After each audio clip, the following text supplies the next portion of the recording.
Well, hi, everybody. This is Dear Mama Sal, and we are live on a Friday lunchtime, which means it's time for us to talk about coping with feelings. And I have what I hope um, is going to be some useful information for you uh, about coping with people that are trying to manipulate you by guilting you or making you feel bad about yourself and stuff like that. I'm certain we have all had it happen, and what I want to do is to make sure that you have the tools you need to be able to cope with it. I'd like to say hi to Jeannie there and also to Jody. For those of you who don't know, Jody is our admin, and she does a wonderful job of looking after me, both during the broadcast and between broadcasts. So I'm very, very grateful. For those of you who don't know, Dear Mama Sal is a group of people. We get together 3 times a week. On Friday lunchtime, we talk about coping with feelings because we all have them, and we are all personally responsible for our own feelings, right? Because feelings are your reactions to things happening to you, good and bad. And so we need to own them and know we can control them. That's our choice. And then on Friday evenings, we talk about coping with life, where we try and find some really good deals at the supermarket. We also normally do some meal prepping and do things like that. Sort of try and keep that side of it. How do we save money now? Things are getting very, very expensive. And then on Sunday afternoons, we talk about coping with stress because we all have it, and stress is not a bad thing. It's just, again, how we react to it. And I've got a cold, obviously. I think it's allergies this week. So what I wanted to do is just welcome you all. And that's not only the people who are here in the room with me, all of you who might be ghosting in the background. And the reason I say that, it is always amazing to me when people come out of the woodwork and start interacting with the group here. And when we talk to them, how did you find us? They say, oh, I've been watching for years. And you go, well, isn't that amazing? You watched for years and only now do you come and chat. That's wonderful that you feel comfortable enough to do that. And I hope that we've always made those people feel very welcome. And this is a place where if you've got stuff going on, we are willing to talk about it and talk about our experiences around it in the hope that it may help you. And as you're going to hear in a moment, one of our viewers was brave enough to do that. And we gave some help and have continued to give help, and her life has dramatically changed because of it. So that is wonderful. Just in case anybody wants to know, I'm not a psychologist, psychiatrist, doctor, anything of that ilk. I don't have a fancy bit of paper. I am somebody who's lived a long time. That's why I've got white hair, and experienced a few things and got a lot of things wrong, quite honestly. But along the way, I got what they say is wise, right? When you do it wrong enough times, eventually one day you wake up and you go, there's another way to do this. You've had enough time in your life to do the research, to practice it, to get it. And the whole reason I started Dear Mama Sal was I kept asking myself, what if I'd known then what I know now? Would my life have been dramatically different? Well, not that I want to change my life, because my life brought me here, right? So I'm very grateful for that. You understand that if I'd lived a different life, I might not be here. I might be doing something completely different. So I am very grateful for the life that I've lived, the challenges I've had, and the people and experiences that have gone along the way. I'm doing some more quotes this week from the Buddhist monk that you all know I really appreciate, Thich Nhat Hanh. He died last week, and I just love his philosophies, as a lot of you know. So I'm going to just keep going through some of his life quotes for you, because I do believe it's really important when you come across somebody whose words you really resonate with. Live that as far as you can. And it is when we can do that, I don't know about the rest of you, but I have daily affirmations. I have calendars that give me, thoughts for the day and all sorts of things. I try and do whatever I can to keep my feelings on the right track. I try not to live my days in hate and revenge and anger and all those feelings, but I try to remember how lucky I am and how grateful I am for what I have. And so I believe part of that is because I literally bombard myself with positive, sort of quotes and things. Not that I'm a Pollyanna type. Don't think everything is wonderful necessarily. What I look at is, yes, that is life, but I'm grateful for this. So one of the favorite quotes that he gave, and I've quoted, funny enough, for years over the time that I've been doing Dear MamaSal, is that smile, breathe, and go slowly. Whatever's hitting you, smile, breathe, and go slowly. And the reason that that works so well is, number one, is smile. It does wonders for your body, right? It's amazing what a smile does for your body. Breathe. It's amazing what breathing properly it can do for you. Some of you know that if you breathe properly when you go to bed, you will just fall fast asleep.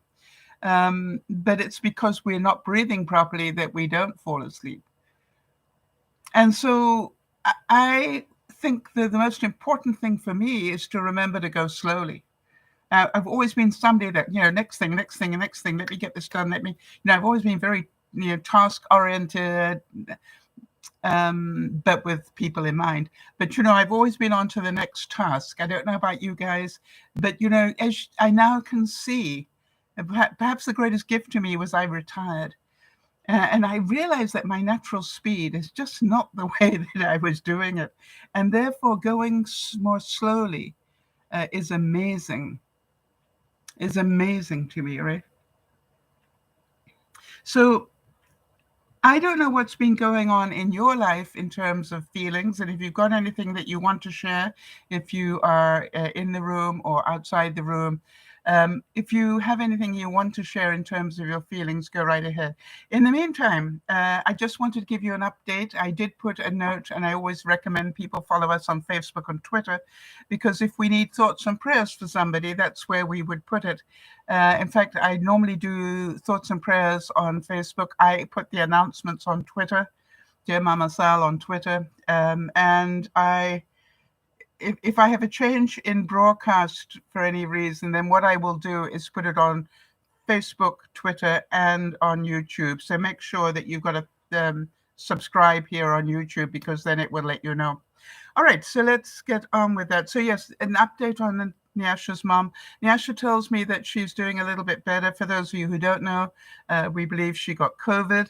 But, it is interesting because you can imagine how scary that is. For those of you who don't know, Nyasha lives in Trinidad and Tobago, two little islands sort of east of South America, just on the, just fell off the edge of South America, if you like.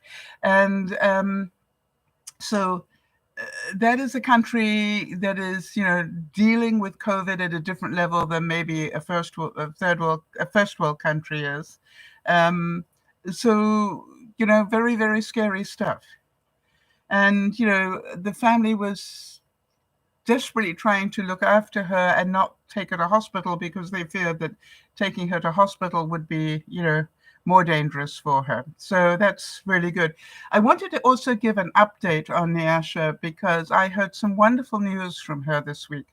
Some of you who are longer term Dear MamaSal followers, you will know that she came to us a few years ago. And one of the things that she said when she first joined, she said what she would like to do is to be treated as an adult.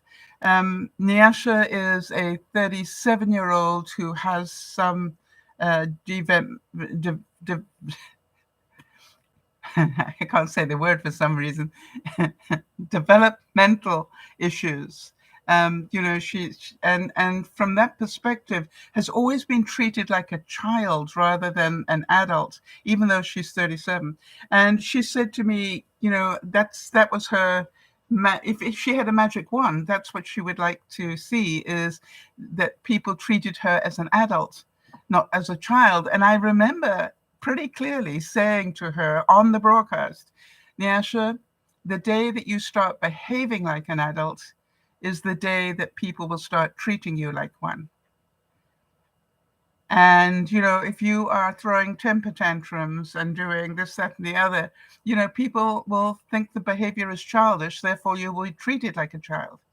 And the most amazing thing was that this week she wrote to me to thank me and us for the fact that she now is being treated like an adult by her family and by her at work and all sorts of things.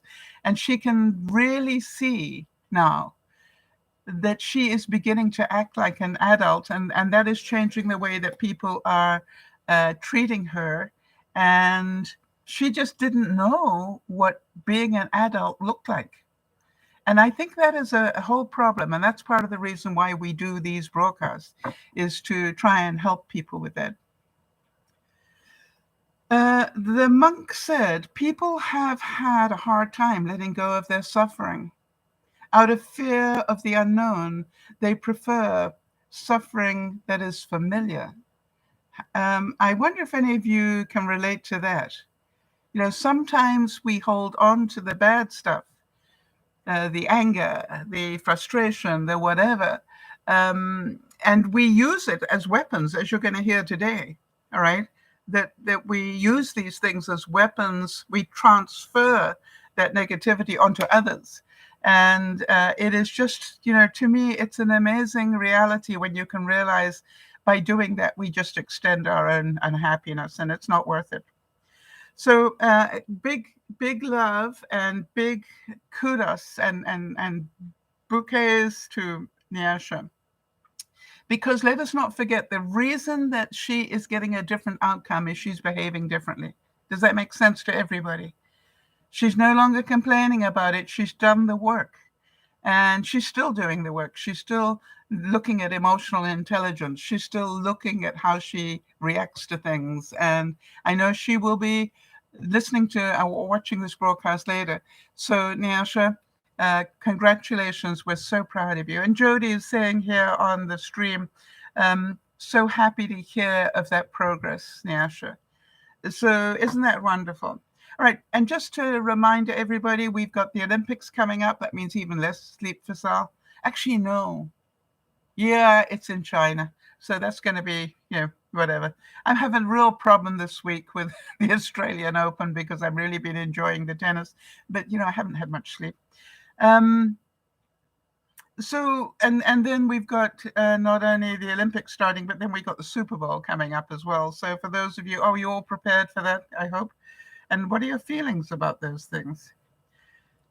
We had Erin's 40th birthday this week. Happy birthday, Erin. And we hope the next 40 are fun and that you do lots of learning, and know that we are here supporting you any way that we can. You just need to let us know how we can. And today, if I'm correct, is the 26th today? 28th, I mean.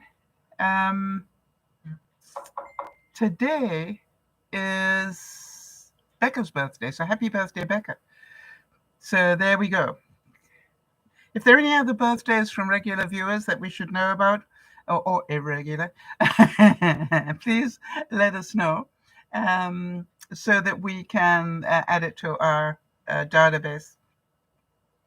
So today, the feeling issue I want to talk about is manipulation, and how we sometimes change the way we say things. We manipulate it to suit what we want the outcome to be. And one of the things that I've always said to you is when you get verbally attacked or unfairly judged, I think it is important that you understand it tells a lot about ourselves, all right? And it's our stuff. And that's what I want to demonstrate, how much control we really have if we want to. Jeannie is making a comment here. Some people won't watch the Olympics because they're in China and the Chinese government is working against the US. Well, there's part of me that says, I watch the Olympics to support the athletes. So, interesting. It's sad to me. It's like, let us work for the good. All right. I understand though, Jeannie, what you're saying. All right. That, there are human rights issues and so forth. And, stuff like that. So I think the greatest thing of all, and we need to keep reminding ourselves, the greatest thing of all is that we live in countries where we can make those decisions for ourselves. All right. We can choose whether we want to watch it or not. And we can, and it's okay. That's what democracy is. All right. And we can say, I choose not to watch it if that's what some people choose not to do.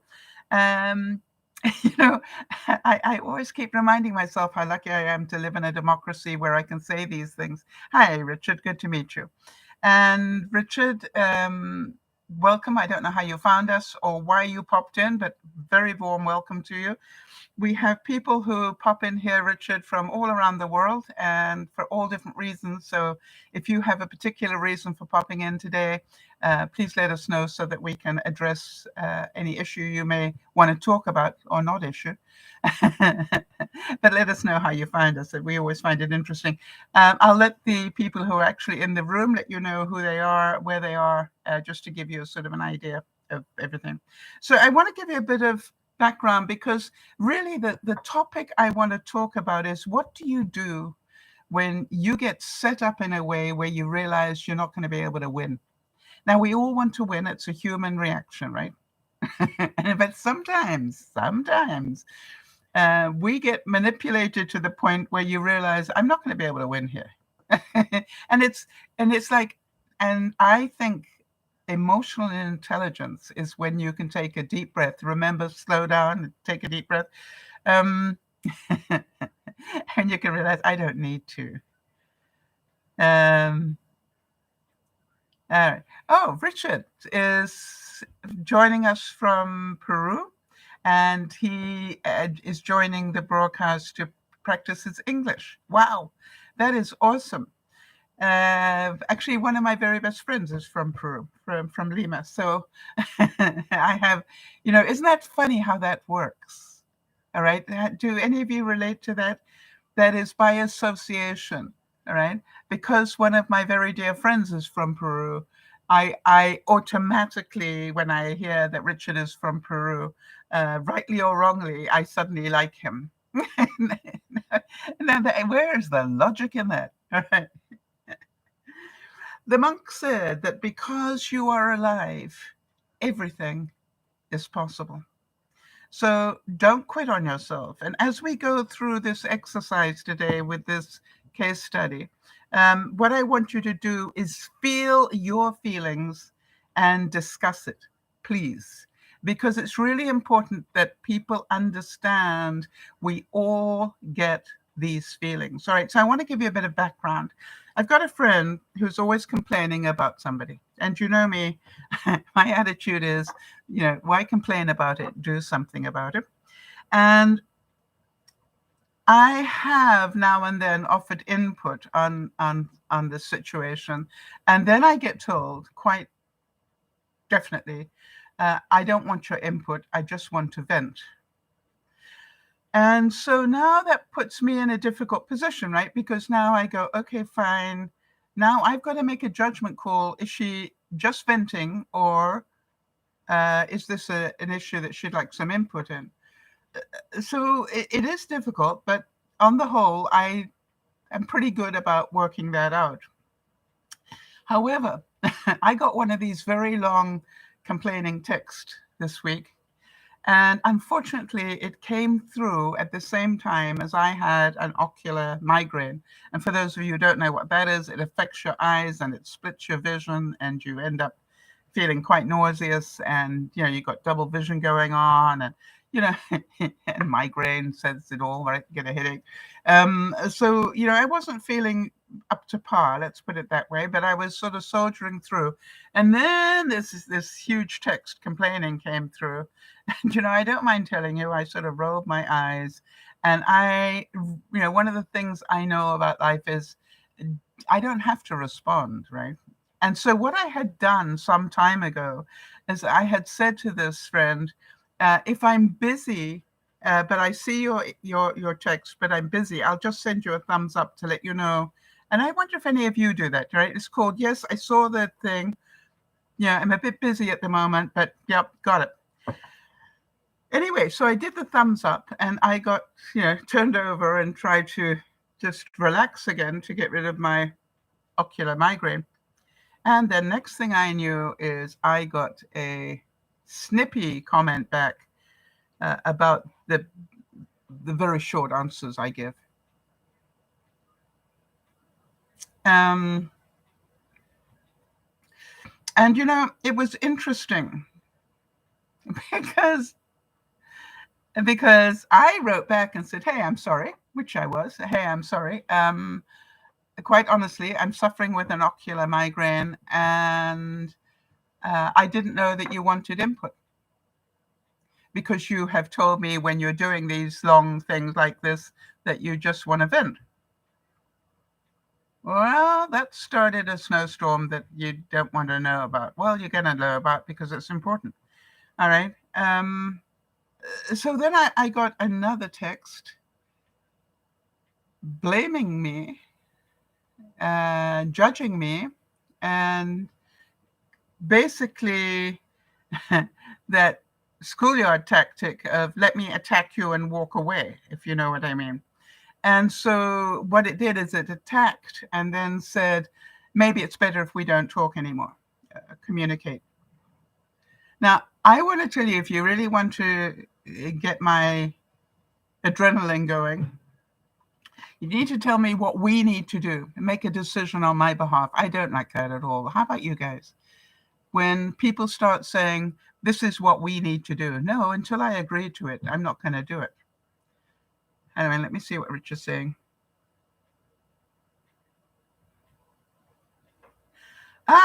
Interesting. Richard is asking how to be confident in front of a camera. I want to speak English, and I want to make videos like PewDiePie. Yes, I'm certain an awful lot of people do.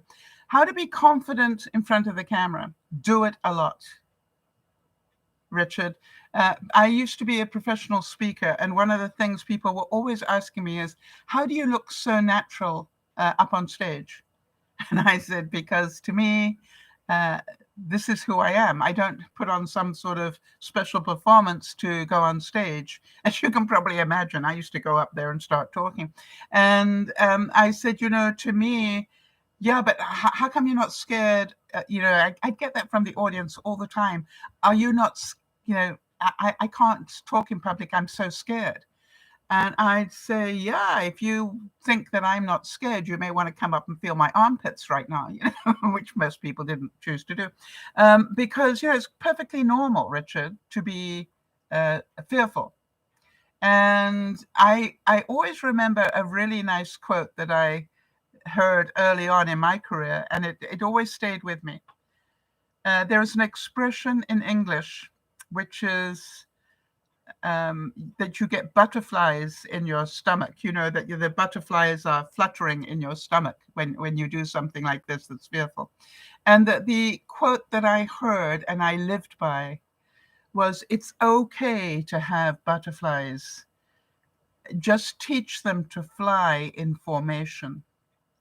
In other words, it's okay to feel the fear. That's quite normal. But learn how to control it. And that's really what we talk about every week, is how to control our emotions, our fears, our whatever. All right. And it takes practice.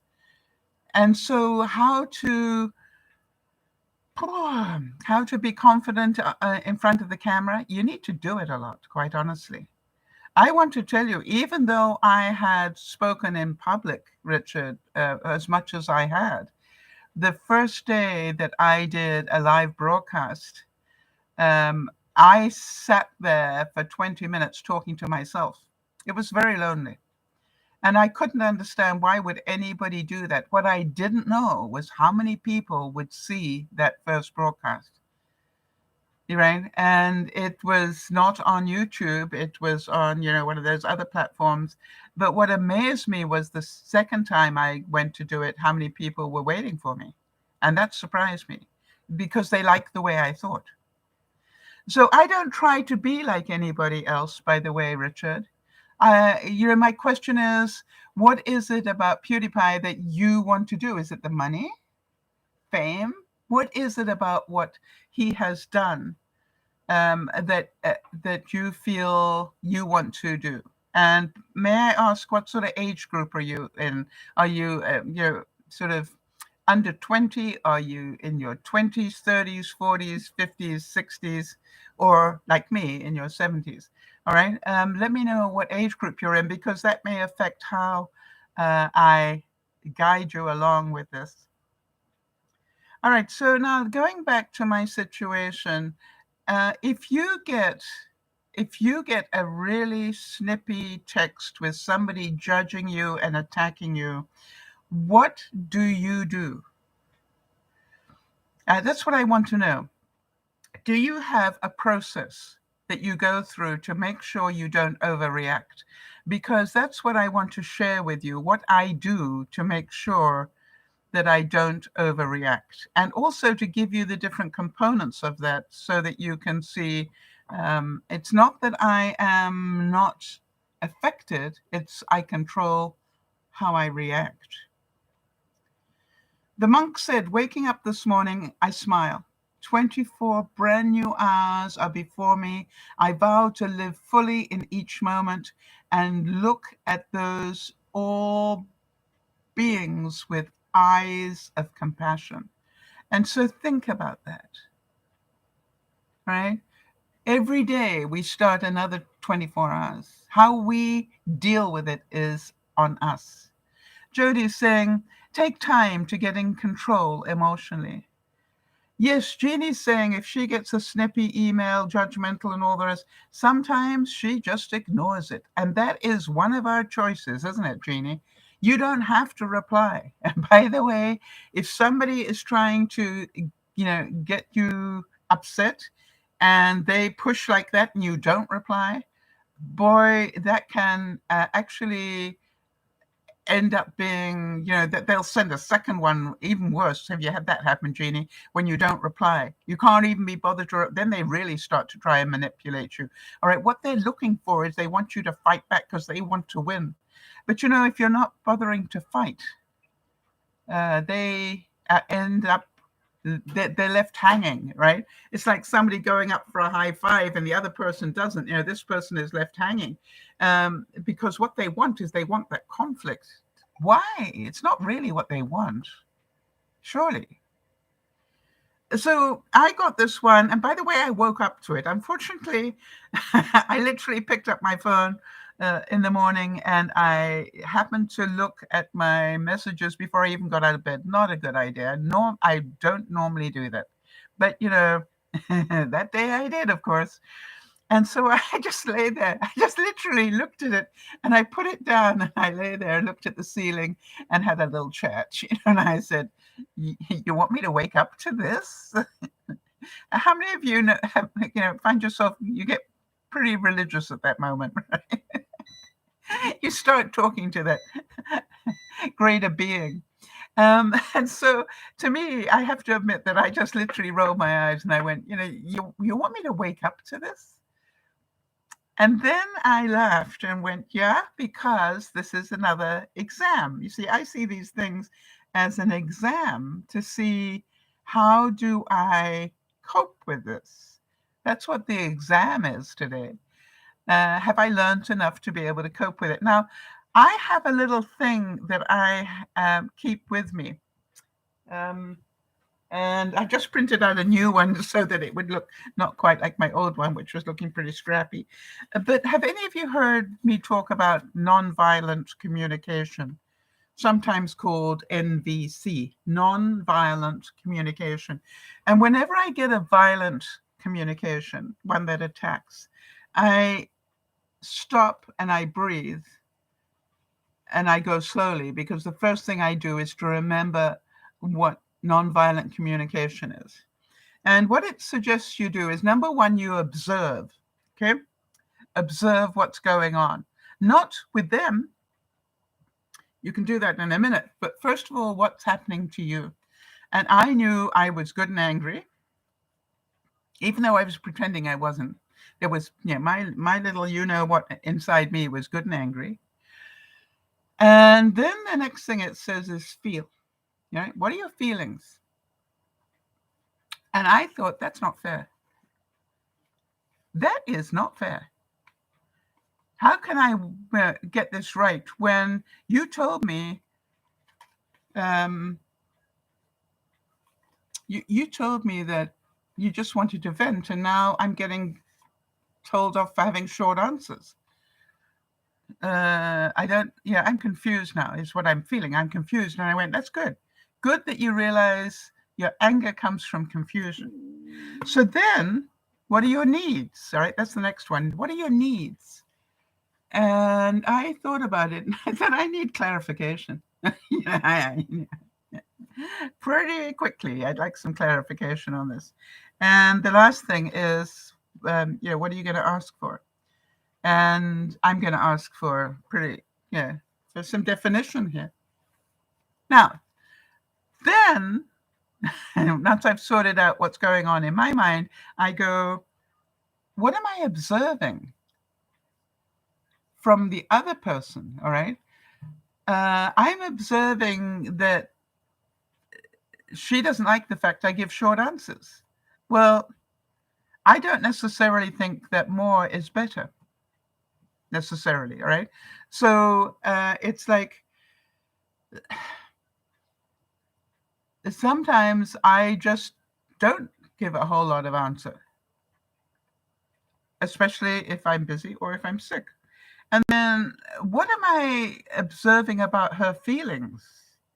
She's frustrated because for some reason she expected me to do something else. And then she got angry when I called her on the business of venting and not replying. And I noticed that, all right, that she got quite snippy. So then what does she need? Okay. She needs to not get called on her stuff, obviously. But she also needs to save face. Think about that. I do try and think about that. How will I help her save face? Because, I think that's a very Eastern culture thing, to help, to save face wherever you can and help people save face. I think it's a kind thing to do. And then what does she want to ask? And probably isn't asking because now she's mad. So you understand, observe, feel, check your needs, and what is the request. So if you think about it, if you can stop long enough to ask yourself those things, it actually helps you calm down a bit. Hi, Kez. Kez is saying, when I get snippy texts in the past, it made me think, if you're a true friend, and do I need them in my life? Yes, do you need this in your life? All right. Hi, MK. Nice to see you. Long time. I remember you from another platform. I'm listening in. I practice this type of skills similar in a dialectic behavioral therapy. Yes. And so, this is amazing when you can do it, right? It's an incredible freedom. And I'm going to give you another example where I did it with a business situation. I'm going to give you that one in a minute. So can you see, though, that what will happen is when you call somebody, so the main thing is, remember I said many broadcasts ago, The trick is to let go of your feelings. All right. Yeah, I need you to feel them so you can understand what's going on. But then when you reply, let go of your feelings. Deal with facts. Do not deal with your feelings. Why?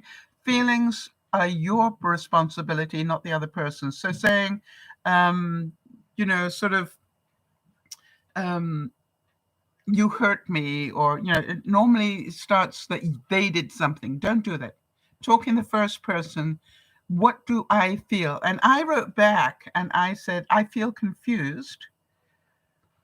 Right? I feel confused because if I remember correctly, please notice I didn't go and search it out, which is what I wanted to do, is go search out the few, it's like a couple of times this had happened, where I was told, I don't want your opinion.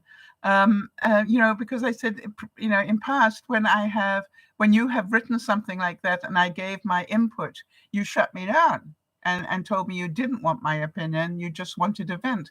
So I don't know where to go now. So I need your help. Right? I need. And of course, what I got back was really, they call it a manipulation to suit the narrative, all right? Which is, well, if you think I'm constantly shutting you down, maybe we better not communicate anymore. Do you understand the manipulation there? I'm going to punish you now. I'm not going to talk to you anymore. And I don't mind telling you, I observed that comment, and what did I feel? Pretty darn childish is what I felt. I don't mind telling you, that's what I thought. That's pretty darn childish. But that's going to inflame the situation if I talk to that, because that's my feeling. All right. So what does she need? She needs to be right. We know that. And so what's my request?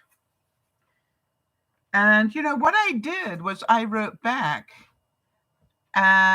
because to me, I find helping the other person own their stuff might not be popular, but it does help. And so I wrote back and said, hey, I hear you. And if you wish to stop communicating with me, that would be your choice. And I would understand that. Do you understand? This is not a we thing. This is her saying, and maybe we better not communicate anymore. Yes, the punishment. And I just wrote back and said, hey, if that's what you need to do, that's your right. It is, but I said, because it is your choice. Now, does that mean I don't communicate with her anymore? No, I can keep communicating. By the way, even if she tells me not to, you don't get to control me that way. You used to. But now I am who I am. And I like who I am. And so therefore, you can do whatever you like. It doesn't really affect me that much. Does that make sense to anybody? So also remember, when people attack you, if you really have compassion, you think about it, you know that the reason they've done that is at some level you have hurt them. All right? And you might not even know why or how, but know that to be true, because people don't attack just because they feel like it. They attack because they feel attacked at some level. All right. So MK is saying, I've had a negative, MK, I'm going to presume that you agree that whatever you type here in the chat is okay for me to repeat. Can I just get the okay on that one? Because all the regulars know that. But I just, as you're not a regular that I know of, that I just need to know it's okay for me to repeat what you're saying. And the same for anybody else, Richard and anybody else. If you type it here, of course, absolutely. Whatever I say is open to discussion. Yay, we love that. Okay, so MK is saying, I had a negative experience the other night. I was not given the opportunity to respond as this person was yelling. Oh, yes, that's another attack, right? My way of handling it is for me. This person is not going to rent space in my head. Yes, it's very valuable space, the space in your head. I got a lot of things rolling around in there. I don't need this in my life. Well done. And she said, I presume MK is a female, so correct me if I'm wrong here. I feel that it's best if I let them go. I wish them well in life, and if I see them in mutual circumstances, it will be pleasant. Yes.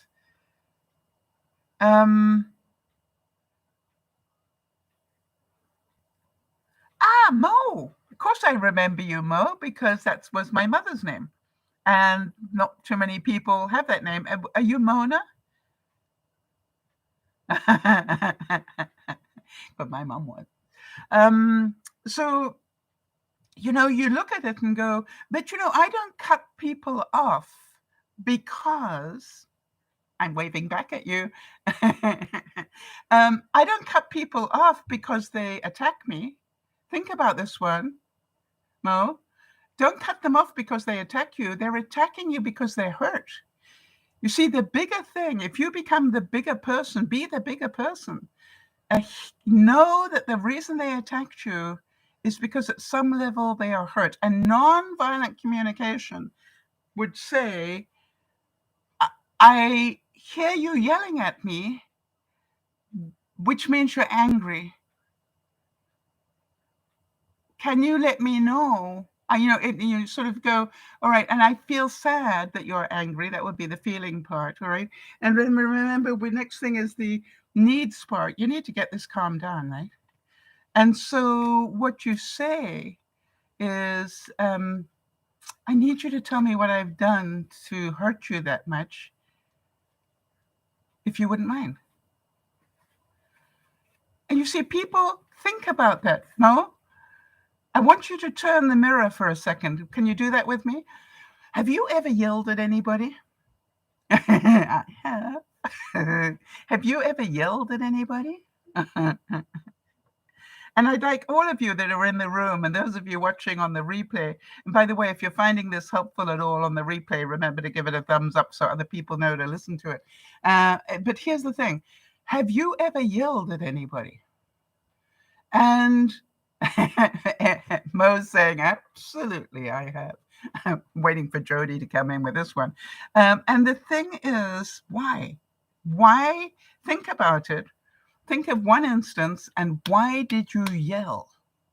And the chances are the reason you yelled is you didn't think you were being heard. Would that be true? At some level, you're yelling because they're not listening to you. Now, if you have emotional intelligence, the answer is, I hear you. Yes, and Mo is saying, I yelled because I was frustrated and not being heard. Yes. And Jody is saying, I felt I wasn't being heard. Exactly, Sal. So if you know that to be true for you, so take a second and think, why do I yell? I hear somebody yelling at me. Why do I yell? I yell because I'm not being heard. So the most compassionate thing you can say is, I am so sorry. I hear you yelling, which means at some level you're not being heard. What is it I'm not hearing? And expect them to keep yelling because, they're in anger. But hear what they're saying. Yeah. So do you understand that I knew that the person concerned in this interaction that I'm talking about was hurt at some level? Why? They attacked me. My experience is people don't attack other people verbally or otherwise unless they're hurt. So nonviolent communication understands this, all right? And if you take that moment to stop and think and observe and feel your feelings and then check in with yourself, hang on a second, before I react, let me see the other side, all right? You guys know that. Seek first to understand the other side. Then, you can normally quieten things down a bit. Also, I'd like you to remember, if you will, this is not your problem. Unless you fight back. If you fight back, then you're ruining your day. Until you fight back, this is not your problem. It's their problem. And, Jeannie's thing about, you attacked me.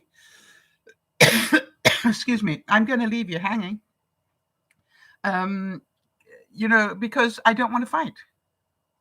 And it's not a bad idea to actually say that, I know that you're angry at the moment, but I have no wish to fight you.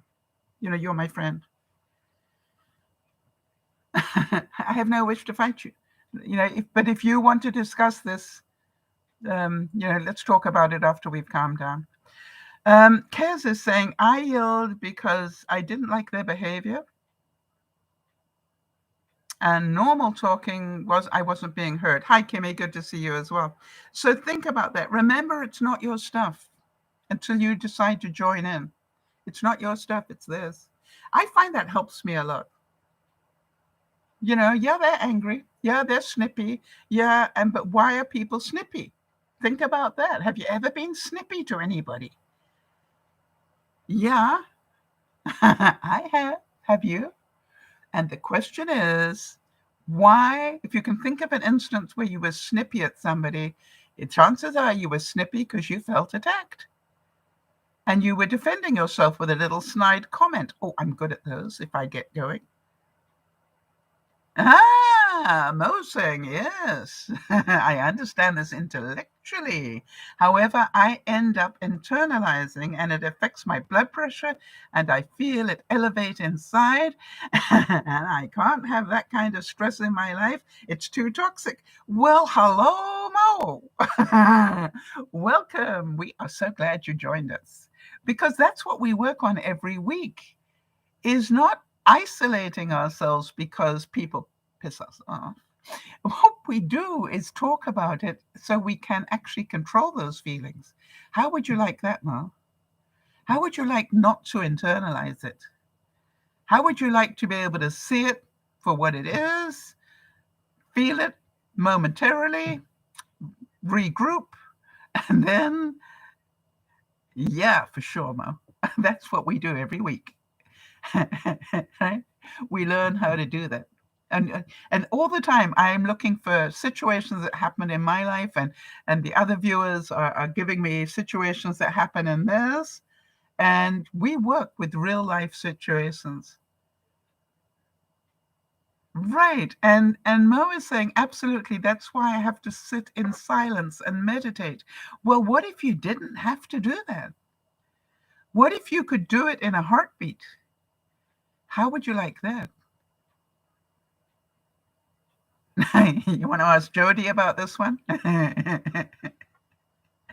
You see, what our goal is, Mo, is to give you the skills and talk about it enough so it becomes automatic for you, all right? To give you the skills so that you shorten the time that you are angry, that you shorten the time that you are reactive, that you can see it is your choice how you react.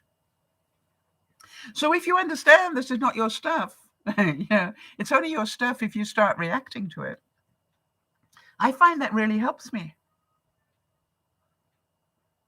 However, about the breathing, the monk did say, feelings come and go like clouds in a windy sky.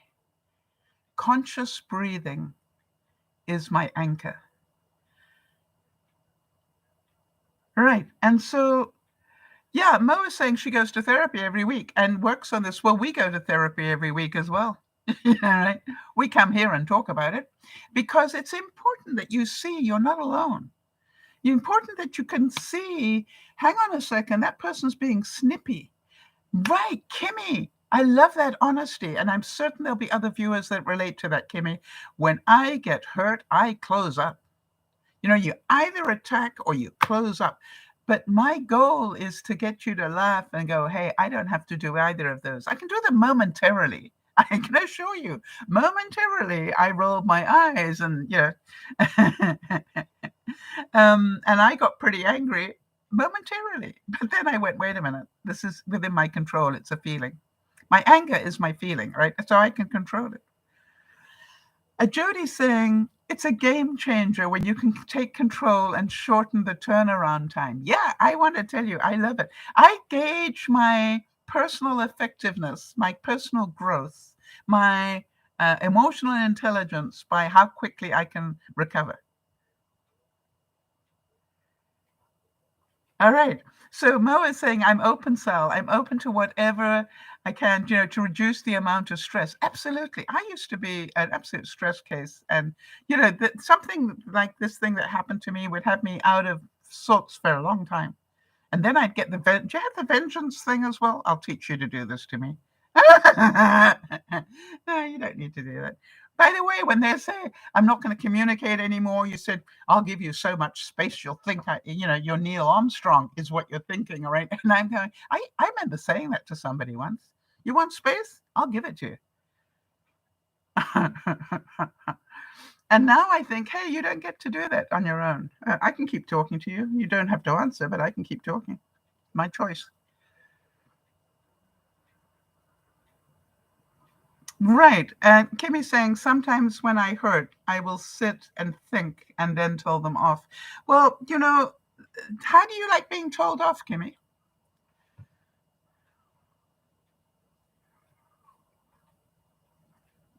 And remember, again, to turn the mirror and ask yourself, why do I do these things? If somebody sends you a snippy email or text, you go, why do I send something that's snippy? Normally because I'm angry about something or upset. Jeannie said a friend was at my house a while ago and started to yell at me because I wasn't doing what she wanted. I became quiet and ignored her yelling. She stopped and apologized. Yes, one of the greatest gifts is to not be party to the game. And I call it a game, Jeannie. All right. I think one very quick thing when if that happens in your house, Jeannie, I'm inclined to say, I can hear you're angry, but I'd like to remind you that you're in my house. This is my house. All right. Because that's a sort of wake up call. Are you calling me names and shouting? But I also would hope that you would say, I hear you yelling. Maybe it helps to put words around it, Jeannie. I hear you yelling. And normally I yell at people if I don't feel I'm being heard. And what is it that's making you so angry? Let me hear you. Well, the right way to load the dishwasher is da-da-da-da. And you go, apparently so. I still like it my way. And this is my house. So I get to do it my way. Can you live with that? All right. Mo is saying, did I ever think to write a book? I know this is going to surprise you, Mo, but I've written a couple. But the thing is this. Bless you. She said, I like your approach. Well, I want to tell you that the reason I do the broadcast is because I want you to see the things that are happening to you happen to me too. All right. People, for some reason, don't think that they do, but they do. And I'm going to show you in a second what happened with a supplier. So let's go through this again. Remember, people who verbally attack you are hurting at some level. Have you all got that? So after you've had your reactions and got yourself sort of straightened, then you go, okay, let me think now, because I am emotionally intelligent. Let me think. Why she is attacking me, yelling, snippy, she is attacking me. Why do I attack people? I attack people because they're not doing things my way. I've always said that, by the way, Mo. I used to say this on stage a lot. The only thing that gives me stress in my life, think about this. The only thing that gives me stress in my life is people not doing things my way.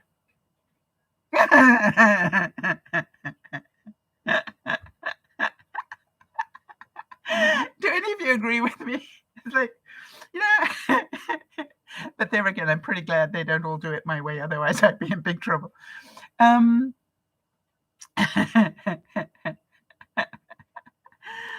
Oh, interesting. Mo is saying, yes, I watched the replay about the fire.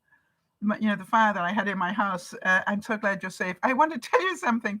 I want to tell you that I replay that myself. The story. Did you like the story about the cop saying, "Are you normally this calm?" Because I really realized that day that I was pretty emotionally intelligent now. Right? Because it was just, and my answer to him was, would freaking out right now make a difference to the fire going on in my house? Because if so, believe me, I could do it. And he just laughed and said no.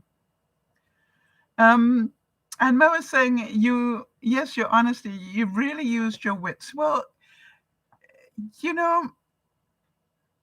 I think we're pretty smart people. No, you think you would have freaked, but you know what happened to one of my viewers, Mo? Now, I want you to take the lessons from this, because one of my viewers, and I can't remember who it was, Jody might remember, but she watched that whole, thing about the fire and how I reacted and what I did, so forth. And, sometime later, she opened up her basement door and saw that her basement was flooded. And she said to me, Sal, normally I would have just totally freaked and, done whatever. And she said she opened it, saw the flood in her basement, and she said she started to laugh and went, yeah, what would Sal do right now? Sort of thing. And she said she went beyond my pay grade, which is an expression I use, beyond my pay grade. And she just closed the door. It was Emma. Okay, thanks, Jody. I had a feeling you would remember. Picked up her purse and went to her mum's and went and had coffee and then phoned the plumber from her mum's place. Beyond my pay grade. So you see, I think we do learn these things if we talk about it enough and if we know what to do. You see, I think half the reason we freak is because we don't know what to do. Somebody is attacking us. We've got a choice, fight or flight, right? The thing is, there is a third choice. Help. Help. Do you think I've been attacked a lot being a YouTuber? You bet. But not everybody who attacks me is a bad person. Not every troll is a bad person. So number one, let's go through this again. Remember, people who verbally attack are hurting at some level. If you can remember that, it helps. Number two, remember it is their stuff, not yours. So you don't need to attack them. They're just hurting. You're not hurting unless you buy into it. Take the time. Remember what the monk said, slow down. Take the time to process and react in an adult manner. All right? Don't do the schoolyard thing, hit and run. All right? So you go, I want to observe, I want the feelings, I want to check on the needs, and I want to have a request based on fact. Now, you remember when I wrote back, I went back with facts. I am sorry, but you did tell me, all right? You did tell me that when you're ranting, you don't want any input. So I am confused. What do you want me to do? And basically the answer was, don't do as I say all the time. Now, the other thing is, remember when you respond, keep it in the first person. Don't talk about what you did. Don't, in other words, say, I heard this, I feel this, and I want to know this. All right? Think about that. Yes, that is true, though, isn't it? Mo is saying, I like that you work on yourself a lot. Major respect. I work on myself all the time. I'm a very big work in progress here, Mo. And I hope that as I continue to work on myself, I continue to help a lot of you. But, this is like, I amuse myself a lot how flawed I am. I used to be ruler of the universe. I thought everything I did was right for a while. I know that's not necessarily true anymore. So, to me, this is like, is it true that sometimes people just need to vent and they don't want input? Well, let me talk about this reality. Then, if you want to talk and just not have an answer or any input, you need to let the listener know that, hello, I'm about to, Jody will tell you, all right, do this all the time. I will say, I need to vent. Or actually, I have a emoji that I put up. The emoji is pulling their hair out. Now, that means I need to vent, but I don't necessarily need input. But, if you've got it, I always like input, right? It helps me see a different side sometimes. So, I just put up the emoji, which means, okay, fine, I need to vent. It doesn't mean I'm out of control. I just need to get it out of my head. As you said, it's taking up valuable space in that very small brain of mine, and I need it out now. And the best way to get it out is to vent and let it go. And so, Jody will tell you, I've got this little emoji with the hair pulling out, and I send that, and then Jody will come back and, what's going on? And I'll tell her. Oh, interesting. Mo's friend Bill said to him, if I want your unsolicited input, I'll ask for it. It's not a bad idea to say that after they've vented, which is, okay, I heard all of that. Do you want my input? Now, check first is what I'm learning. Now, what I didn't do is say that. I just sent the thumbs up saying that I'd seen the text. And, apparently I was meant to respond and I didn't know that. Yeah. And so that's called active listening, right, Mo? Where when somebody's talking, you go, mm-hmm, mm-hmm, really? And really active listening is, wow, I heard you say X, Y, and Z. How did they respond to that? Ask a question that shows you've been listening. Yeah. And quite often people will sort out their own problems if you give them a chance. I find quite often, Mo, when people write to me, and by the way, if any of you've got an issue that you don't want to discuss publicly, maybe those of you sitting in the background there, I see you. If you've got an issue that you don't want to talk about publicly, but you'd like some help on it, feel free to write to me at DearMamaSal@gmail.com. And what I sometimes do to people is say, hey, if I came to you with that problem, what would you suggest I do? And it's amazing how getting people to think like that, they end up solving their own problems.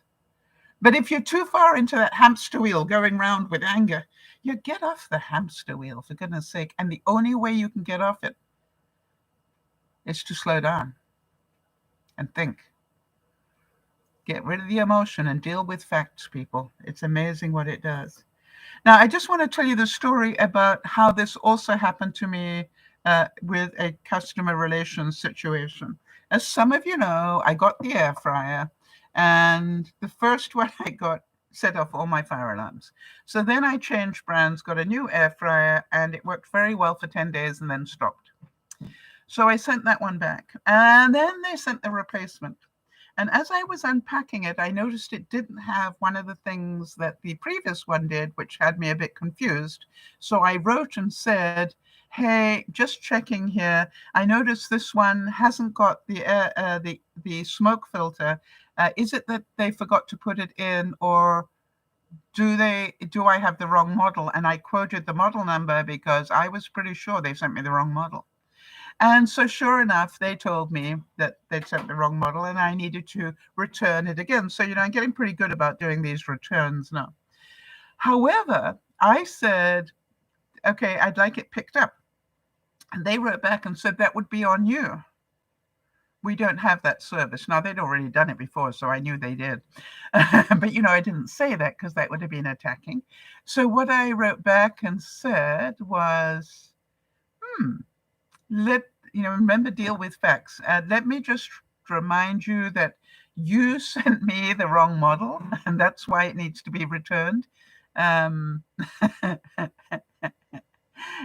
I'd also just like to let you know I am in my mid-70s, and carrying your air fryer, which is fairly heavy, would be dangerous to the air fryer and myself. And I then said, however, this is your choice. In other words, I wasn't saying that you had to pay for it.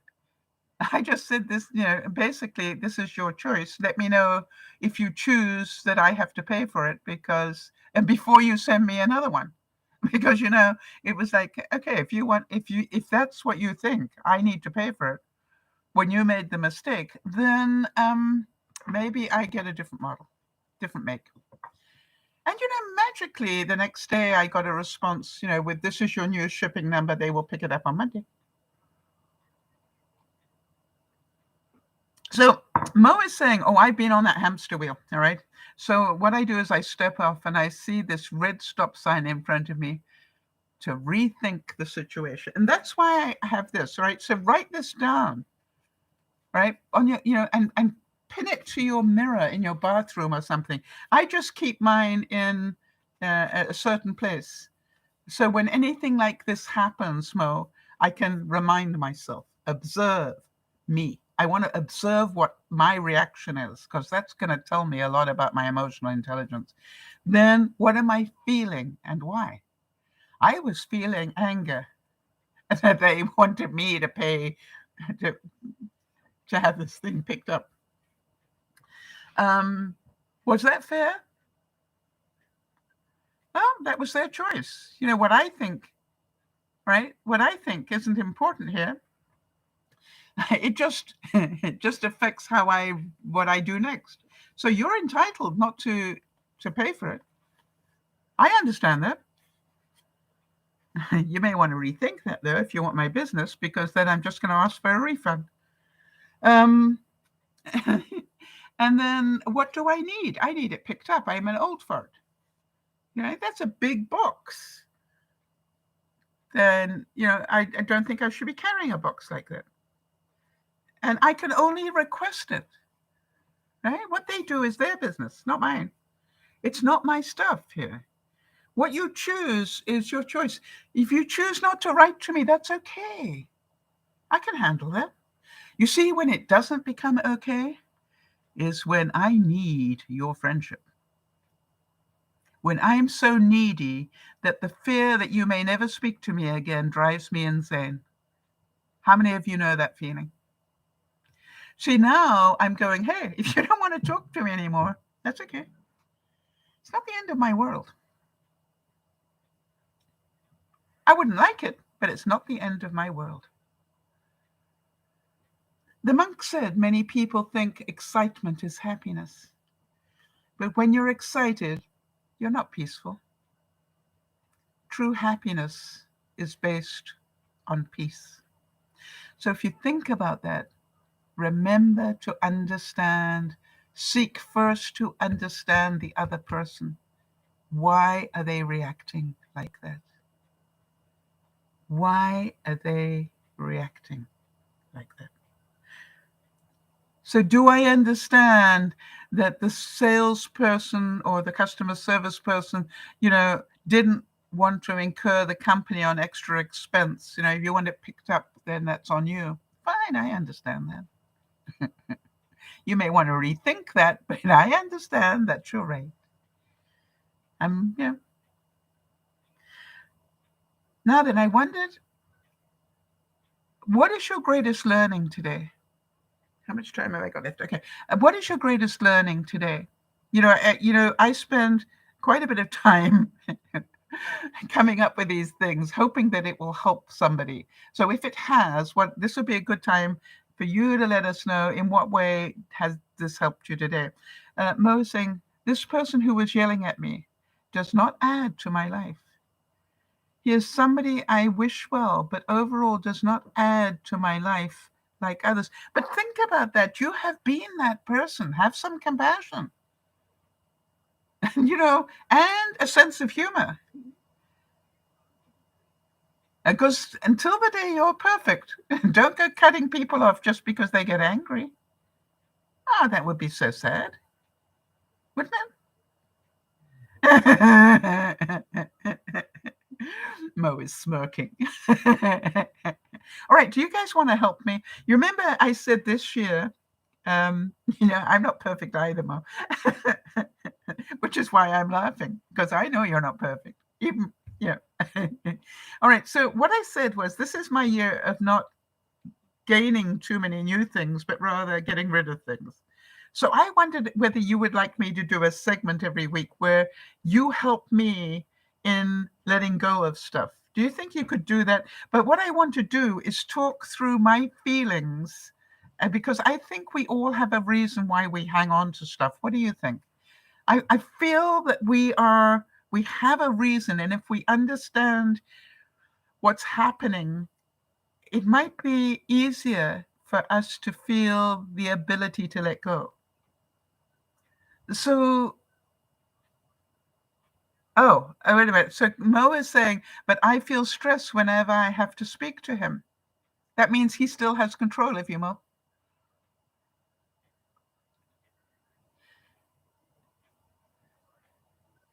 Right?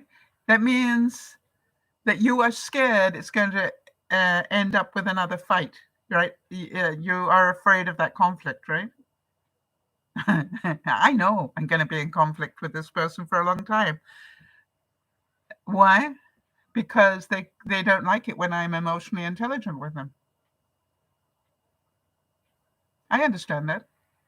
But I don't want to punish them for it because I just have studied more.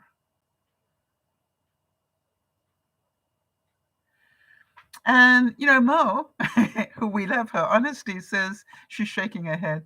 I guess it's some unconscious level. Don't you love that honesty, all right? And he is friends with mutual friends of ours, all right? And that bothers me more. What, that bothers you more, that you realize that he still has control? What if you saw it a different way, and the next time he shuts you down or whatever, you go, that's what I love talking to you. You want to watch the reaction? He goes, what? I just love talking to you because, every time you do one of these things and you shut me down, I get to practice some skills that I'm trying to practice. Thank you so much. Keep going. What you do is you start changing the narrative. Jeannie's saying, if somebody hurts me over and over, I will let that person go. If it happens once, I'll be kind and keep trying. Yes, and we've all got how many times? I want to tell you, this person has hurt me a number of times, and I have hurt them, I'm sure. But what is love?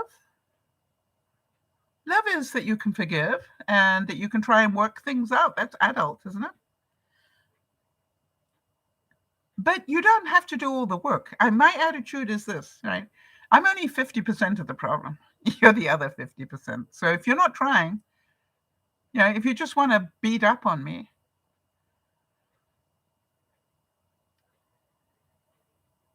right. And interesting, Mo is saying it's not so much the control, but he gossips back to other that we both know. People do that, don't you? Come on, Mo. Come on, Mo. Turn the mirror. Have you ever gossiped about him or anybody else? You see, people do that. That's their right. And Mo is saying, I don't love this person at all. I like certain aspects of them. He makes a good turkey meatloaf. So you see, the thing is, Mo, what I love about you is your honesty, right? Because if you can be this honest, you're halfway there. Because you can start laughing at yourself, right? I want them not to gossip, but it's okay that I do it.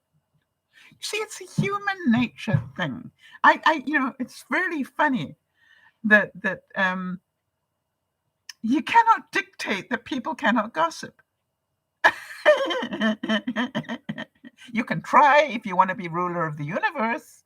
But the truth is, I've had somebody say to me, I don't want you to talk about X, Y, and Z. Really?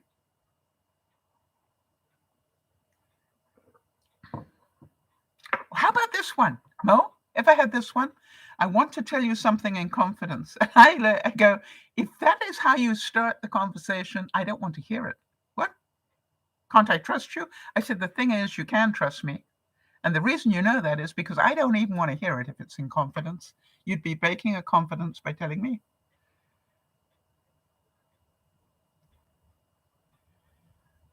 Right. And Mo, listen to what Mo says. Good for you, Mo. I love it that you come up with this stuff. Right? Mo's saying, listen, I admit I am a pain in the butt, but there are some legitimate issues, Sal, that I have with him.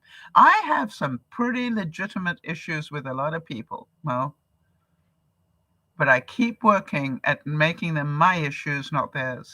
Does that make sense? Because I haven't learned the skill of not letting it affect me yet. That's the point I'm trying to make. Because there are always going to be out there. Oh, that, our life is going to be filled with them. The trick is to learn to live with it in some way.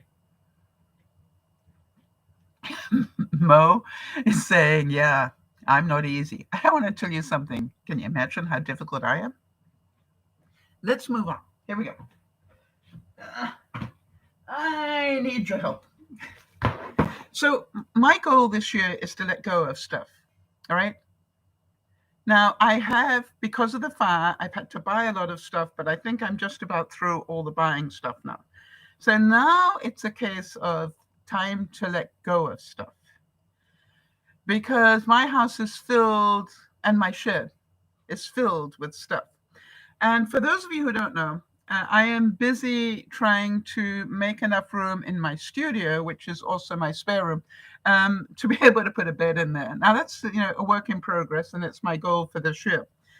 So one of the things when I was clearing out the boxes that I had in there, and I'm down to about 10 now, is I found this much white or cream material. Do any of you relate to being not dressmakers, but collectors of material? Do any of you relate to that? Because what I want to do, though, is I want to show you there's a good reason why I have this much. There's a good reason. Hold on one second.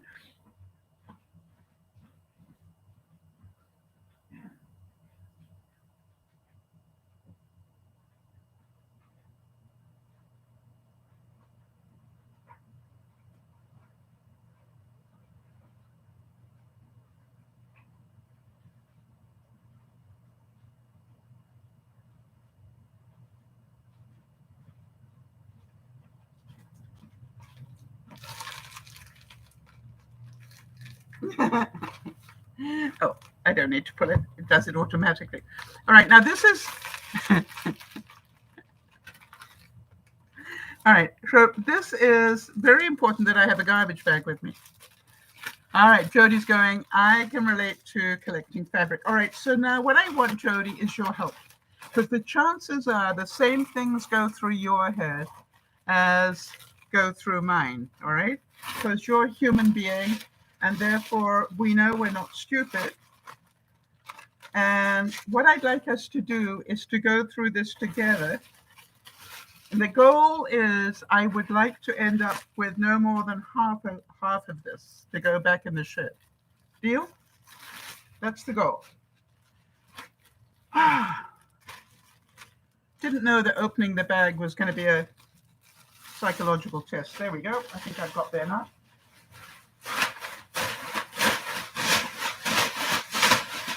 And notice the size of the bag.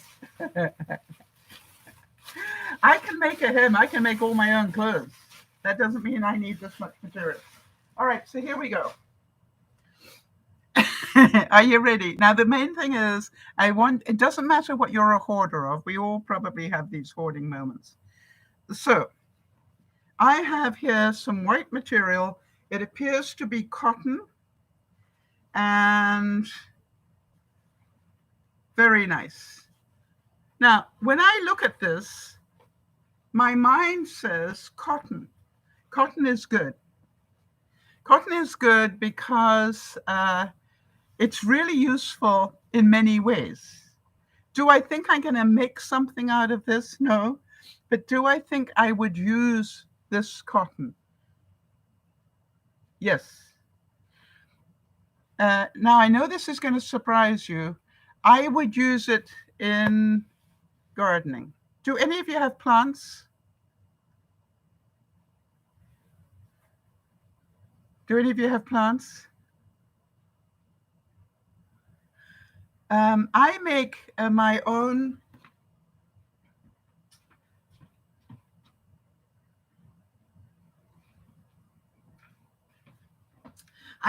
own self-watering things. You know, this one I've made with string. You know, if you put string at the bottom and coming down into the container, the string will suck up the water into the earth. All right. So I like to have cotton because I can use strips and make self-watering containers. Make sense? So that's my thinking.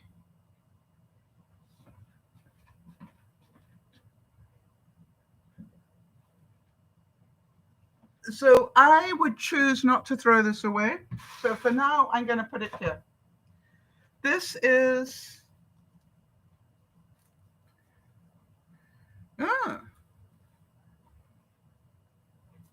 this is very fine linen. Didn't even know I had it. Look at that. This is like a mesh. All right. Now, again, when I think that this is very fine linen, I am somebody that does a lot of cooking and stuff. So to me, this is like, I can think of a lot of uses for that. Right, sure. So am I going to make something out of it? Probably not, but would I use it? I think so, and it's natural fiber, and I like that. So I'm going to hang on to that for now. Now, this, this is a bit of knit. Okay, so here we go. Oh, apparently I started to make something out of it. But it's jersey knit. All right, what goes? Oh, I broke a nail somehow. That's unfortunate. Hold on, people. Let's break that right off. Okay. Wait 1 second, please.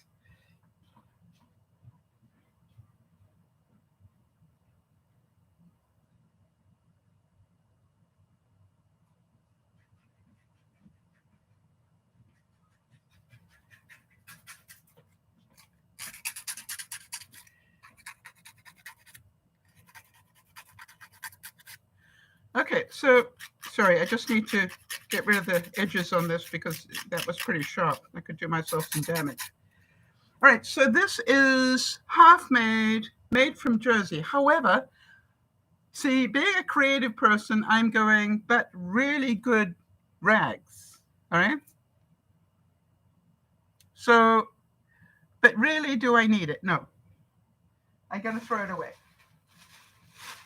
Now, can anybody feel bad about throwing it away? Because there's part of me that's saying, but you know, maybe somebody else could make something out of it, so. I need to let go of that thinking. Now, this is very nice cotton material that I obviously was making something out of.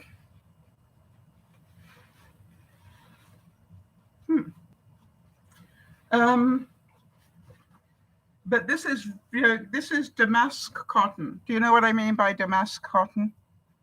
So, but for some reason,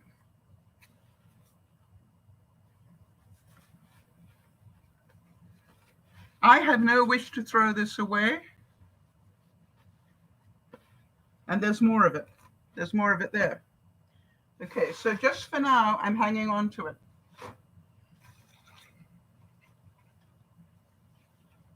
Very pretty. Look at that. Isn't that pretty? Obviously, It's going. And you know what's going through my mind is, how much money am I wasting? Going. I've got to learn to let go. No idea what that was going to be. Going.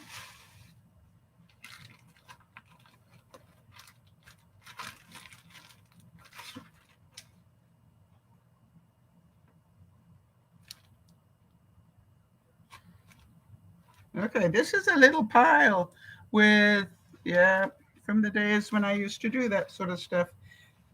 It's going.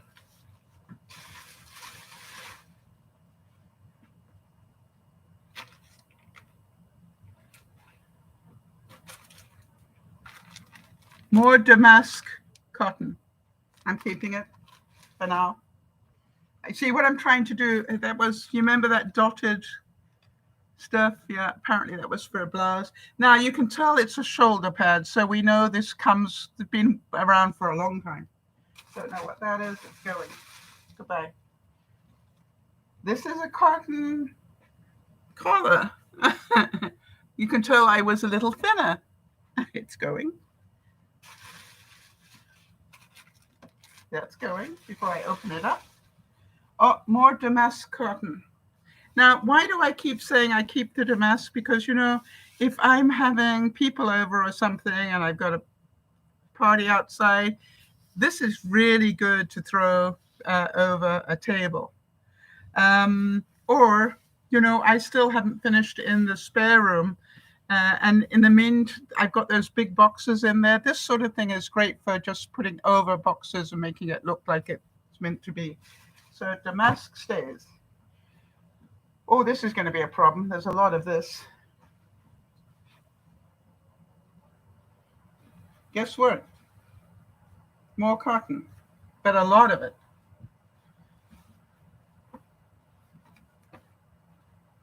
Okay, for now it stays. Goodbye. Don't know what you are, but you're going. Oh.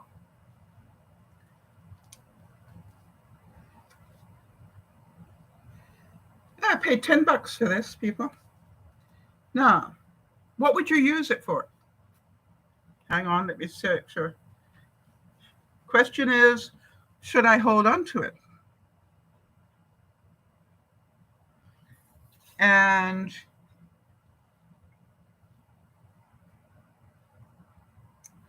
let me tell you what comes to my mind. What comes to my mind is, this is really useful for putting over, cutting a piece and putting it over something in the summer so the flies don't get at it. That's interesting. Oh, do Salvation Army take fabric? I didn't know that. Yeah, we have Goodwill and thrift store stuff. I mean, I'm putting it in a black bag, which means I want it out of my sight. Do you understand that? It's not that I'm going to throw it away. That was going to be my next question. Now, what do I do with this stuff? Okay, so can I put? Oh, I want that. That's actually useful. More of that damask. That's staying for now. Okay, so again, you see, now this is very pretty stuff. Isn't that pretty? But quite honestly, I don't have blue in my house. This house is now gray and white, so it's going to go.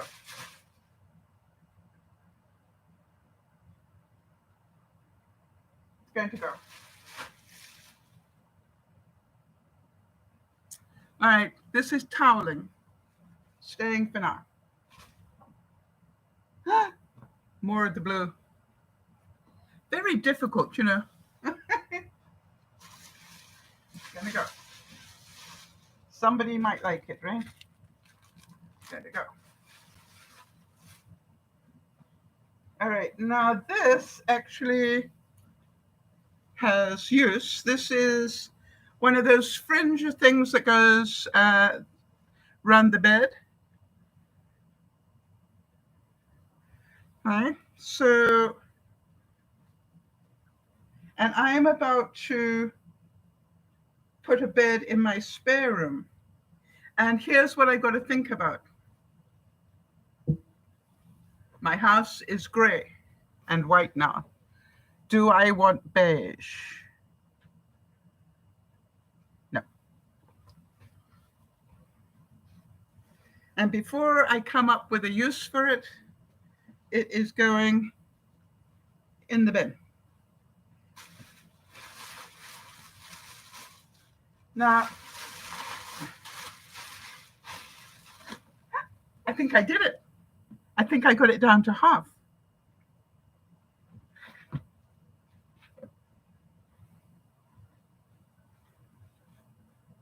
Let me see.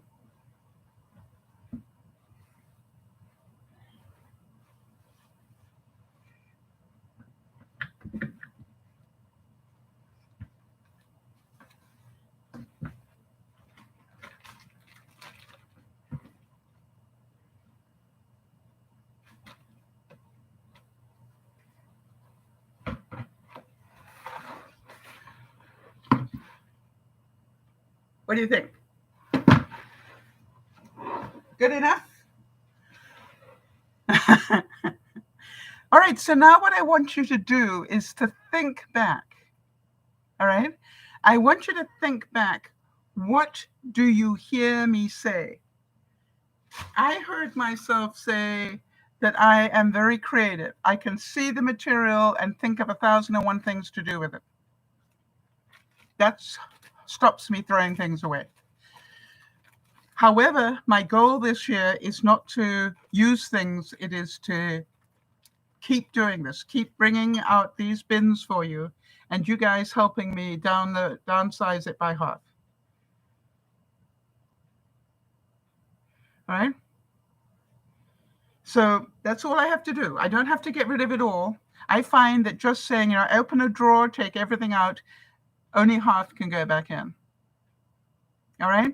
And that is, if I can do that in everything in my house, I will declutter a lot. All right. But what happens, I can always see another use. I can see that I might need it in the future. Now, some of you are just going, why don't you just chuck the whole lot, Sal? All right.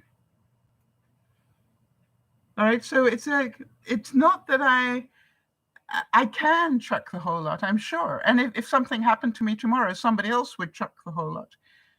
But, it's like, it's up to me how much I store. All right. And at the moment, I am happy to get rid of 50% of it. I only want to put 50% of it into the shed. Now, here's the next thing. How much time have I got? Yes, I've got time.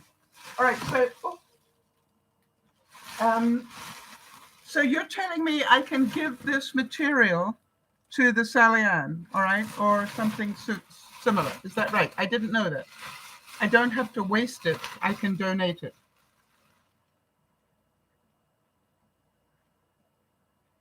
All right. So good stuff. Thank you for your help, guys.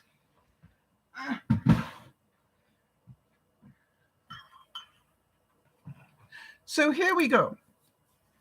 I want to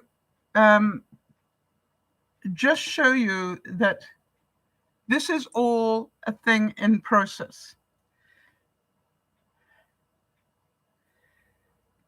How many of you know, I've been talking about the fact that I'm trying to get things done in my studio. Now, you remember the first thing I wanted to do was to get the carpet done. And I got so many boxes in there. Getting the carpet in there was difficult. And I think I showed you guys last week that even though that room, even though that room had lots of boxes in it, right? So this is the room, and there were lots of boxes all over the place, and so forth. But I still wanted to get the carpet done. So what I did was I cleared enough space here, and I put the carpet like this, and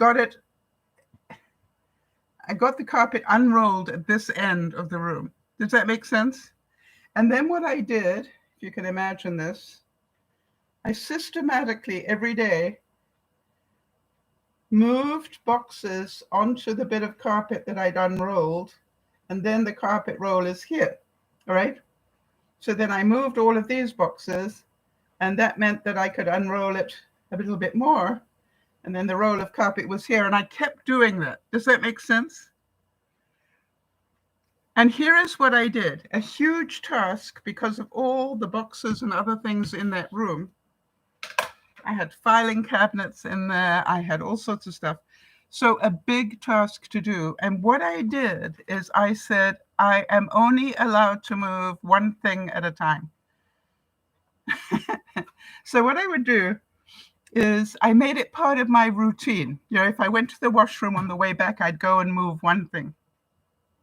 Didn't have to clear the whole room cleared or done, just move one thing. And it took me all week, but I have to tell you, the carpet is down. I'm so excited. So now, next step in that room is, am I going to put a bed in there? And I was going to buy a bed, and I thought, wait a minute, how often? Think about that. How often do I have visitors? Not often. How often do I have visitors who stay the night? Less often. And so now what I said was, think about, do I already have a futon and a couch big enough for Doug to sleep on when he comes, because he always sleeps on there? Yeah. So do I really need a bed in there? Probably not, but I would like a bed in there just so. So then I said, wait a minute. I've got a bed. It's in the shed. And the bed that I've got is an aero bed on, it's got proper frame underneath it, and then there's an aero bed. But then I went, what if I, for now, just get the aero bed in there? Now, that sounds so easy, but I think some of you who know what's going on, that shed is packed to the gunnels. You know, it's like a Jenga puzzle. So the question is, can I find the aero bed? Now, I know that if it were your shed, you would have the aero bed frame and the actual mattress together in the proper container. You know, that's made to carry them both. Now, for some reason, I didn't. I found the bag. Hang on.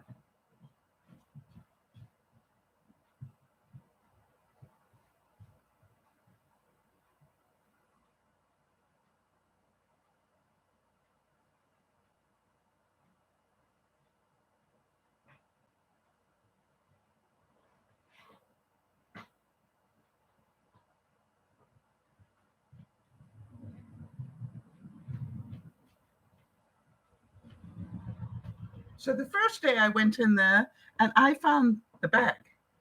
It was way at the back. I couldn't reach it, but I found it. And I could tell by the way this was indented like this, that the mattress wasn't inside it. And can any of you relate to the fact that my brain says,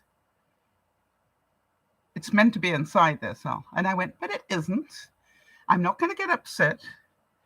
It just means I have to find the bed, the mattress itself. So day one, I found the bag with the frame inside, I hope. That's what I think is in there. You can never quite know until you check. It's got a little surround sheet. You remember I said, okay, and there is the basic frame for underneath it. Okay, so that expands out, and then there's a mattress that goes on top. So it's actually a pretty good bed. So day one, I found by looking, I didn't get to touch it, but I could see this, and I could see in a totally different place the mattress. Flattened out, folded up, but I could see it. And I said, it's enough. Day one, I know where they are. Can you understand that I do things slowly? Day two, it's part of my exercise, all right? I literally make it part of my exercise. Go outside and go to the shed and move things around. It's called resistance training. So day two was, can I clear a path to those things because there were all sorts of boxes and crud and everything else in the way. So day two's goal was not to get it, but get a path made so that I could get to it. Does that make sense? That was the only thing I needed to do. That was my accomplishment. If I could get that done, I could feel good about myself. Day three, get those two things closer to the front of the shed. And day four, I brought them into the house. None of those things took me more than half an hour. All right. So it was not that I had to, strain muscles and do all the wrong things. My goal for the week was to get that bed inside, but I didn't have to do it all in one day. Can any of you see that is what the monk taught me? Breathe, slow down, and get it done. Can you see that by moving one or two boxes at a time, I got all of those boxes moved on my own, that anybody else would have thought I would have needed somebody to help me. But because I only did one box at a time, and sometimes two if they were light, I didn't strain myself, but I got it done slowly. Is this making any sense to anybody? So what I want to ask you is, what big task do you have that you are putting off, the same as my downsizing material? By the way, that was my cream and white bin. You do know there are other colors that you will be visiting in the near future, black being one of them, I'm sure. But do you see that first of all, you have to want to do it. You have to want to do it, all right? And if you want to do it, you remember the reason I want to do this is I need to get my craft room, which is sort of like a public area. I need to get my craft room clear of stuff, and the only place to put the stuff, all right, is to put it back into the cupboards I built in the studio. But I need to get the carpet down, and I need to start working out how much space do I need for a bed, which is why the bed had to come out. And then I can start unpacking and putting things into those units that I have built. Makes sense? So there's going to be a mess for a while. And I've got mess in my bedroom, as tidily as I can get it, but it's mess in my bedroom. But I know it's not going to be there forever. And with your help, I will keep downsizing these things that I find so that I have less to put away. And that's what I'm going to do over the year, is bit by bit take things out, all right? And maybe over the next 5 years, take things out of that shed and downsize them all. All right, so thank you, Mo. Thanks for being here. Really enjoyed meeting you. Come back again, please. I wanted to also thank you for your help, because I knew that there would be a lesson for us all if I did it publicly. All right, that you would be able to see. How many of you noticed my body language? Jody would have watched my body language, I'm sure. That there really is some pain about letting go of stuff. There's some pain about letting go of stuff, right? Which is why we don't let go of it. But if you say, I don't have to let go of it all, I'm just going to let go of 50%, I find that helps me. All right, it helps me a lot. I just have to decide what is the most important. By the way, what if I come back next year and do another 50%? I'd probably get rid of most of it, wouldn't I? Makes sense. I'd probably keep one lot of damask. I can almost feel it now, But that's not my goal. My goal is get rid of 50% of everything that you can. And I am definitely finding, I wanted to let you know that I felt the divine this year, this week. I had a feeling of being helped by the divine. It was so amazing. I was watching the tennis,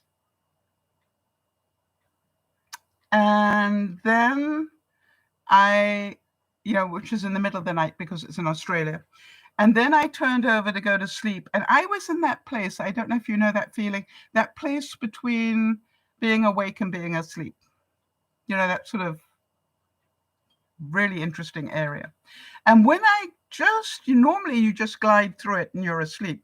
And I was in that place when suddenly I felt my heart palpitate. It was really weird. And it scared me for a split second. And I went, what was that? And I was awake. And I went, what was that? And I went, that was my heart palpitating. Now, that's a bit scary. And then I said, wait, now slow down. Why would your heart palpitate? And then, of course, you awfulize it. Well, I'm having a heart attack or, and I went, no, that's not what it is. Why did my heart palpitate? And then I went, heart. I didn't take my heart meds before I went to bed. And then I looked up and gave thanks and said, thank you, I got it. I got up, took the meds, and now the question is, how do I not forget them again? So now here's my new habit, because the whole thing is, if I've forgotten them that way once, I probably will do it again. So what's my new habit? I now make my bed with my meds in it. I know that sounds strange, but I literally take the pill bottle and put it where my butt would sit in my bed and make the bed over the pills. So when I pull the sheets back to get into bed, what's the first thing I see? The meds. And I have to say that it makes me laugh every day. And I go, oh yeah, thank you. But can you see that somebody helped me? I call it magic.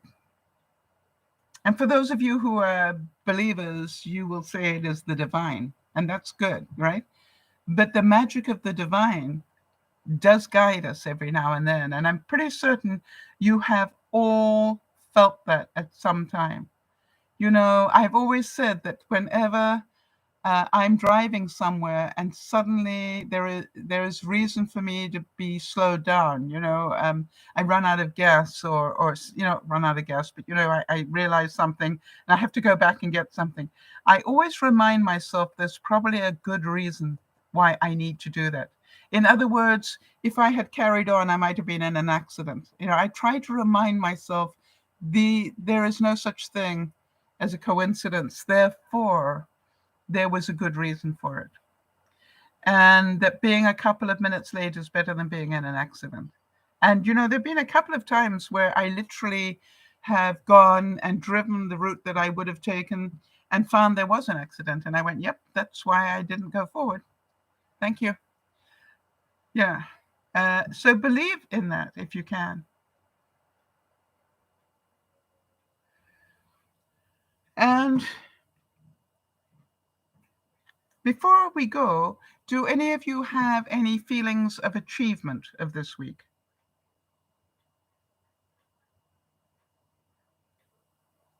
Did any of you get any feelings of achievement? Obviously, I had the feelings of achievement with the carpet, getting that done. I had feelings of achievement because of the aero bed, finding it and getting it out and into the house. By the way, this week's goal is to actually inflate it and find out whether it's got a hole in it, which is possible because of being moved and all those sort of things. So, so that is a possibility. I would now have the achievement of downsizing that bin by 50%. I feel that's an achievement.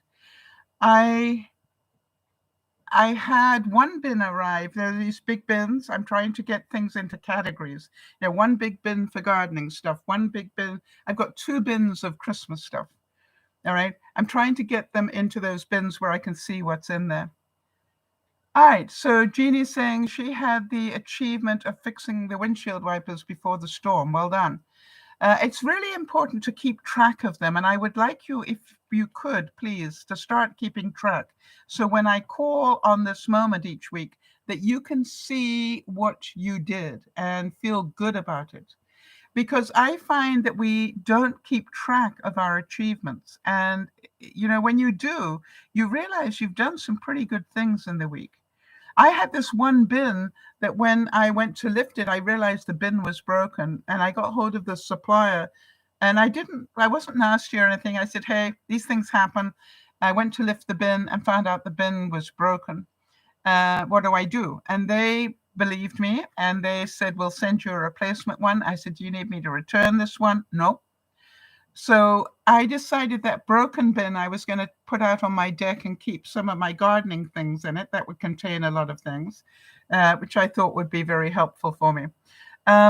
So I was pleased the achievement.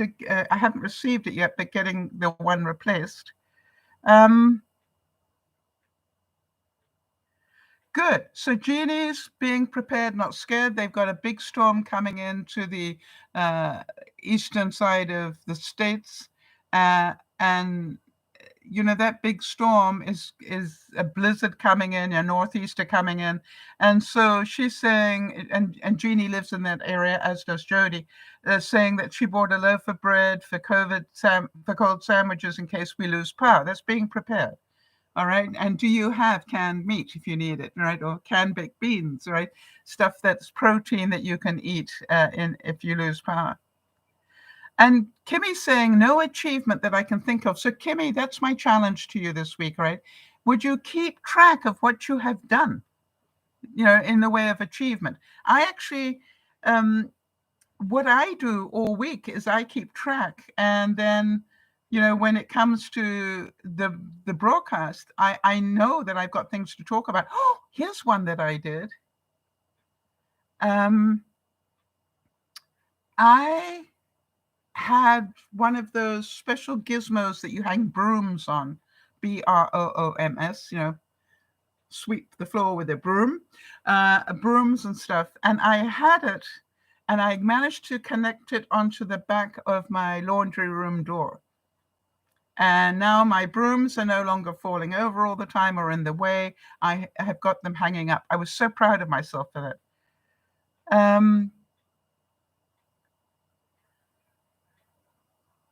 Kimmy's saying she has done some exercise. Good, well done.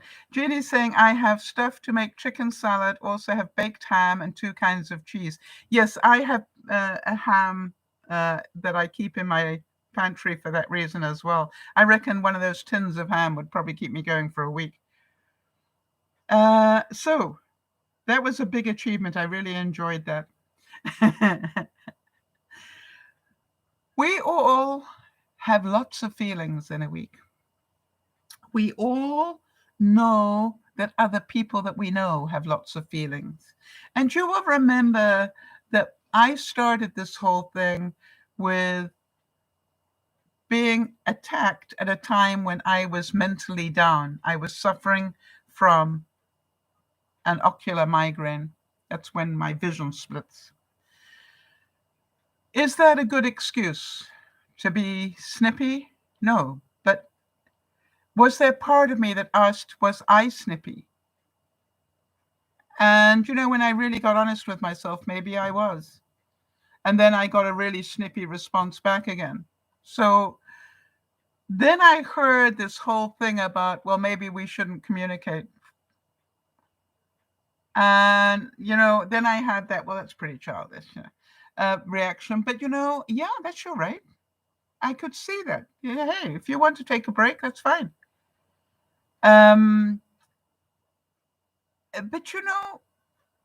the whole thing is, if I don't do the work on myself, can you see that these things will continue to get worse?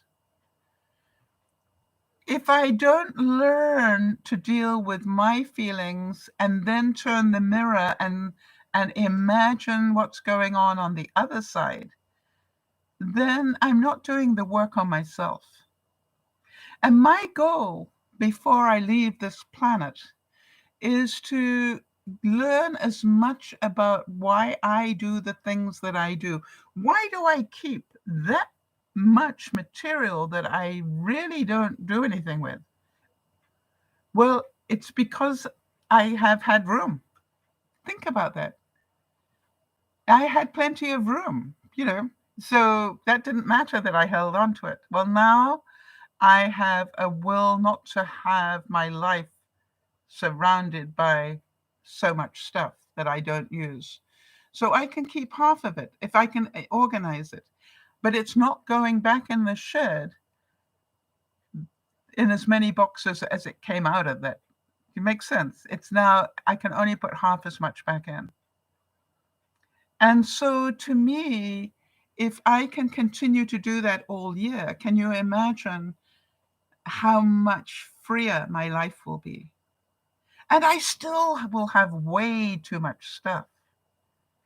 Way too much stuff. You know that big bin? I've got half one of those filled with stuff from my kitchen that I want to show you, because it's like amazing. That's stuff that I've already cleared out of my kitchen, but I'm still hanging on to it. And I know I need to get rid of it. So guess what? It'll go into that same bag and it'll go to the Sally Ann as well. Now, why don't I just fill it up and do one run to the Sally Ann and go, hey, this has got material and kitchen stuff. Have fun. Go at it. And by the way, I'll throw in some clothes at the same time. Let's hope that they can make some money out of it. So people, remember, we all have feelings. There are feelings. Other people don't create them. It's our reaction to what other people do. Remember, the only thing that causes me stress is people not doing things my way. So when I react with feelings to things that other people do, it is my responsibility to control it. And it is my responsibility, in my view, to now work really hard at not inflaming it. Don't let me make it worse. Let me show some compassion, even if it is not acknowledged. I don't need the other person to see that I'm trying to have some compassion. I don't need for the other person to apologize. I need to work on me. I need to know that if this person decides never to talk to me again, it's not the end of my life. Even if it's not what I might want, but if, quite honestly, could I live with it? Yes. You see, when I can see that, then I have freedom. And their ability to manipulate me is lessened. They cannot emotionally blackmail me. And that is the point that I want you to see. People do it to us all the time. It's really good if we can see it for what it is, not hate them for it. They may not have the same emotional intelligence that you do. We don't have to attack them for it, because if they knew better, they wouldn't do it, would they? What we need to do is go, this is my stuff. I need to deal with my stuff. Kimmy's saying, I hope spring comes first. It's well on its way. And Jeannie's saying, achievement helped York so he could speak to the eye doctor. Oh, achievement helped York so he could speak to the eye doctor and find some answers he badly needed to lessen his stress. Yeah, it's interesting, isn't it? How many people would rather deal with the stress than actually get the information. Well done, Jeannie. And Jeannie, all the time I had a sty in my eye, and all the time I was putting my eye drops in. I kept thinking about you and putting eye drops into York's eyes, and I'm going, I'm going to be a big girl and learn how to put my own eye drops in easily, and I did. So thank you for that story that you told about doing it for York. And I'm going, I don't want to be that dependent. I want to be able to do it properly for myself. And I found an easy way to do it. So thank you very much indeed. I love you all. This evening we will be cooking up some stuff, and I'll be very interested in the different ways you might cook rice. So let me have your input on that this evening. And then I'm also going to be making a couple of things. I'm going to cook some fish for a change. It's just like I'm trying to downsize what is in my freezer. So I found some cod in there, and I'm looking forward to having some of that. This is Dear Mama Sal saying, remember, we all have feelings and there's nothing wrong with them. They're just our feelings. Own them. Take responsibility for them. Try not to use them as weapons against other people the same way that people use them to attack you. Don't be that person. Learn to be emotionally more intelligent, and you will have great achievement in doing that. This is Dear Mama Sal saying, thanks for your help, Jody, and all of you in the room. Nice to meet Mo and everybody else in the background. You are more than welcome. This is Dear Mama Sal saying, bye-bye for now.